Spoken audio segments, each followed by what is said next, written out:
Doctor Suresh कुमारी channel पर आपका स्वागत है। आज हम फिर राजनीति विज्ञान के सेकंड चैप्टर के मोस्ट इम्पोर्टेंट क्वेश्चन 2 मिनट में रिवीजन करेंगे, जिन क्वेश्चनों के आने की बहुत संभावना है।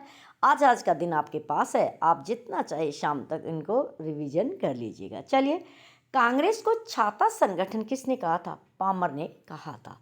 कांग्रेस को सराई किसने कहा था? अंबेडकर जी ने कहा था। प्रथम चुनाव आयुक्त सुकुमार सेन थे। कांग्रेस की स्थापना 28 दिसंबर 1885 बंबई में एओ होम के द्वारा की गई थी। पहले आम चुनाव 1952 में हुए थे और कांग्रेस ने उस समय 364 सीटें मिली थी और दूसरे स्थान पर उस समय रही थी साम्यवादी दल, जिसे 16 सीटें मिली थी।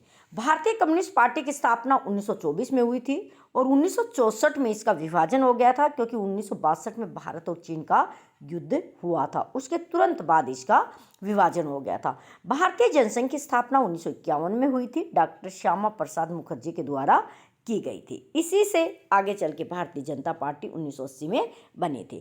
केरल पहला राज्य था जहां गैर कांग्रेसी सरकार बनी थी 1957 में। एएस डांगे साम्यवादी दल के नेता थे, जो प्रसिद्ध नेता थे। मतदाता दिवस प्रति वर्ष 25 जनवरी को मनाया जाता है। 61वें संविधान संशोधन के द्वारा मतदाताओं की आयु 21 वर्ष से घटाकर 18 वर्ष कर दी थी। यानी कि जब भारत के संविधान का निर्माण किया गया था तो मत देने की आयु उस समय 21 वर्ष थी, जो 61वें संविधान संशोधन के द्वारा 18 वर्ष कर दी थी। उस समय देश के प्रधानमंत्री राजीव गांधी थे। राजकुमारी अमृत कौर स्वास्थ्य मंत्री थी, यानी कि प्रथम स्वास्थ्य मंत्री थी, जिन्होंने दिल्ली एम्स की स्थापना की थी। चौथे चुनाव हुए थे 1967 में हुए थे और बहुजन समाज पार्टी की स्थापना 1984 में हुई थी, जिसकी स्थापना काशीराम ने की थी, स्वर्गीय काशीराम ने।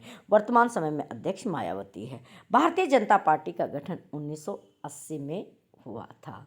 आज के यही इम्पोर्टेंट क्वेश्चन है, इनमें से प्रश्न जरूर आएंगे।